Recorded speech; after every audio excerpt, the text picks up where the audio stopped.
On July 25th, 2025, I took a train from Münster to Munich, and we passed through Cologne, Frankfurt, and Stuttgart.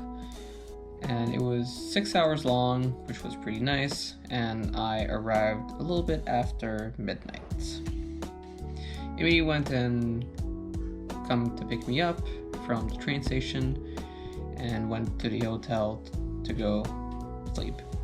So the original plan that weekend, it was just Emily, I, and Emily's mom, Joanne, and we were originally just going to go through Munich, going to visit, sightseeing, then potentially going to see the Dachau concentration camp. Although we want to maybe go see Switzerland, so we decided to change plans and drove from Munich in the morning to Zurich.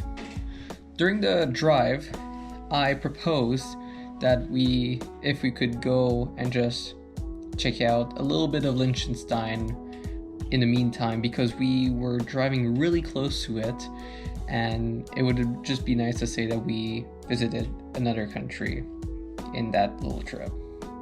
So we went to Schaan in Liechtenstein, where we had dinner, and it was a really nice restaurant. The people there were really nice, and it was really rainy.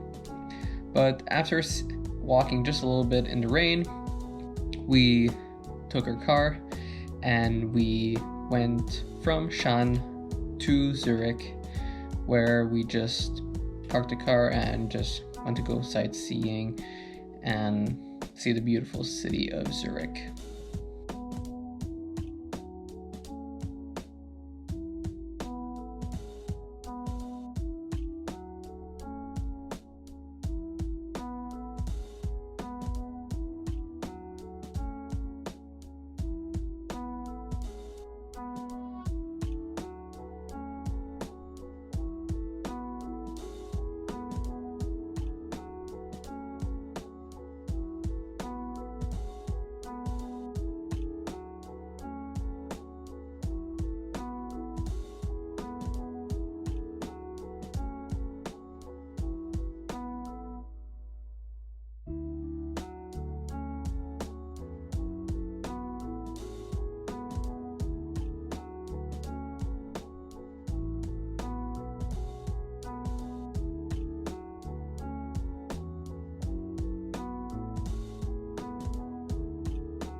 Zurich was really nice. Very beautiful city. Mountains are not as close as I thought, but you can definitely see them from distance. It was really nice. We just went along the river, a few shops, and a lot of chocolate stores as well.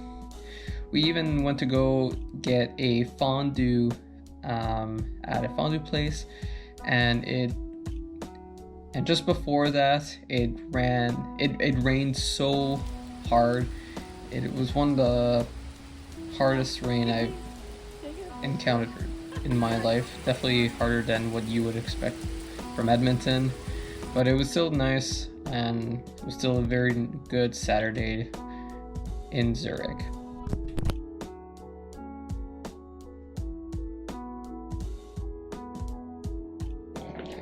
The following day, we went to do a little hike. It was just a nice little one, around 300 meters of elevation, 4 kilometer round back, to go to the top of Zurich, the highest point in the city.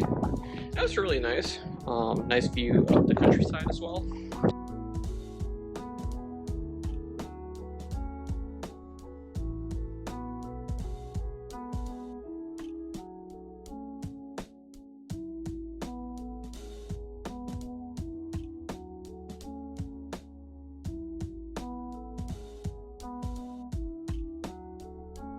Afterward, we went to go to the Lindt store or the museum.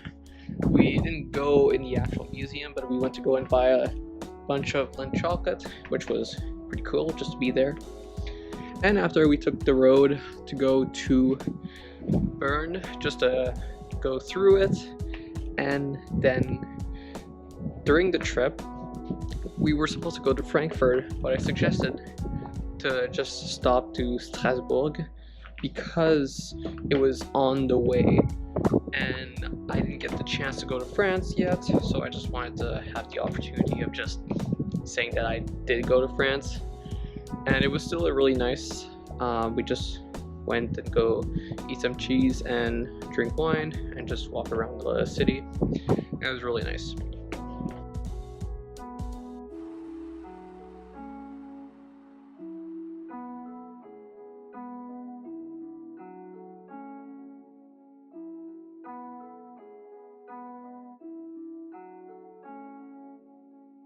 Afterward, we drove from Strasbourg to Frankfurt, where Emily and Joanne went to the hotel at the airport so they could catch a plane the following day. And I had a train that same night that we arrived to the airport. It was a bit stressful because it did say that the train was delayed. And then afterward, the application of the Deutsche Bahn said that the train left. And so I thought I missed my train to go back to Münster. And I got really stressed, just trying to figure out how to get to Münster because it was a bit on the later side and didn't want to arrive too late. But then the app updated after a few minutes saying that no, the train did not arrive. So I was able to catch it quite quickly, just like a minute before it left. So that was stressful, but it was still good. Afterward, I arrived to Münster, where I just went to go to sleep so I could go into work the next day. It was a pretty insane weekend. The original plan was just to go to Munich and then go back to Münster, but we ended up hitting 5 countries in one weekend: Germany, Austria, Liechtenstein, Switzerland, and France, which was really cool. A lot of unexpected as well. And did a little bit under 2,000 kilometers in 2 days, which is pretty insane.